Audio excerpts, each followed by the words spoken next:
रामकृष्ण हरी माऊली.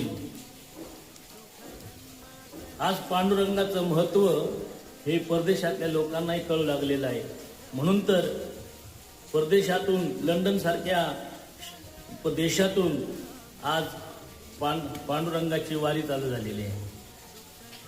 आपल्या गावामध्ये देखील पांडुरंगाची मूर्ती असते. पंढरपूरलाही पांडुरंग आहे, परंतु त्या पांडुरंगामध्ये आणि गावातल्या पांडुरंगामध्ये काय फरक आहे? तर पंढरपूरचा जो पांडुरंग आहे तो पंढरपूरचा पांडुरंग घडवलेला नाही घडविला, नाही बैसविला, असं संतांनी वर्णन केलेलं आहे. आणि त्या पांडुरंगाच्या चेहऱ्यामध्ये एवढं सौंदर्य लपलेलं आहे की पुन्हा पुन्हा पुन्हा पुन्हा पुन्हा तो त्या पांडुरंगाला पाहावं वाटतं. आपल्या गावातल्या मूर्तीकडे बघा तुम्ही, आपण तिकडे टक लावून सारखं बघू शकत नाही, पुन्हा पुन्हा आपण दर्शन घेत नाही. पण पांडुरंगाचं दर्शन झालं तरी पुन्हा पुन्हा त्याचं दर्शन घ्यावं वाटतं, पुन्हा पुन्हा त्या विठू सावळ्याला पाहावं वाटतं.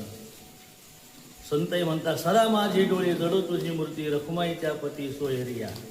कारण पांडुरंगाच्या चेहऱ्यामध्ये अप्रतिम असं सौंदर्य दडलेलं आहे.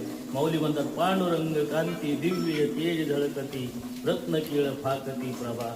आणि अशा असणाऱ्या सुंदर देखण्या परमात्म्याला पाहण्यासाठी वारकरी दरवर्षी आषाढी वारीसाठी पंढरपूरकडे धाव घेतात. रामकृष्ण हरी.